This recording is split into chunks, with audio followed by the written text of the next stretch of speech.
In a dimly lit, delightfully noisy bar in the Czech Republic, comedy legends Will Ferrell and John C. Reilly were mastering the art of schnitzel and sipping on some of the finest pilsner.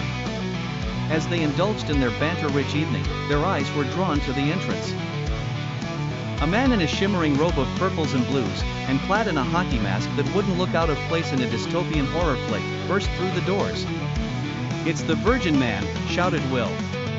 It was a name whispered on gossip blogs, the sort you'd tail with a hesitated laugh.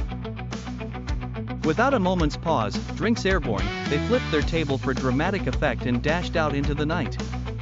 They beelined to their rented BMW M2, a zippy little number prone to adventure.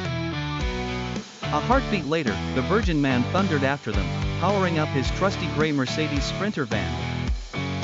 The nocturnal streets became a scene out of an action comedy, with hairpin turns and near misses aplenty. But predictably, the BMW hit a telephone pole. No movie star insurance would cover that, and the duo sprang out like a jack in their finest boxes, taking refuge in a rustic shed. Enter Pat and Matt, two brothers with an affinity for inventing bizarre contraptions and draping underthings in far too distinguishable color coding, Pat in cheerful yellow, Matt in a rousing shade of red. Within the house, they repaired appliances, identities, and perched their self-ass wiping machine. "Did you see two fellas running like headless chickens?" the Virgin Man bellowed, sporting rogue eyes and an air of discretion.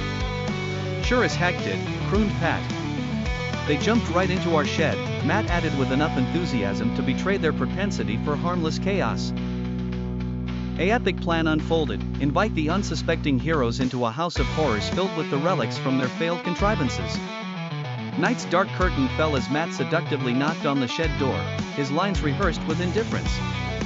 "Gentlemen, care for a midnight espresso?"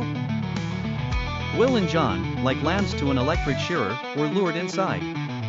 Without warning, they were ambushed by the contents of a biohazard refuse dump: cheese with a date as old as Methuselah, meat that had tangoed once too often with the rot, urine rockets, vintage TVs, and well-wielded hammers. The Virgin Man's plan was executed to perfection, albeit a bit hastily. In the final comic twist, our puckish villain whipped out a decrepit-looking shotgun and, fittingly in their untimely adventure, sent a barrage of something resembling pew-pew at the duo's nether regions. How this would lead to the next chapter of their escapades, only Hollywood could divine. And they fucking died.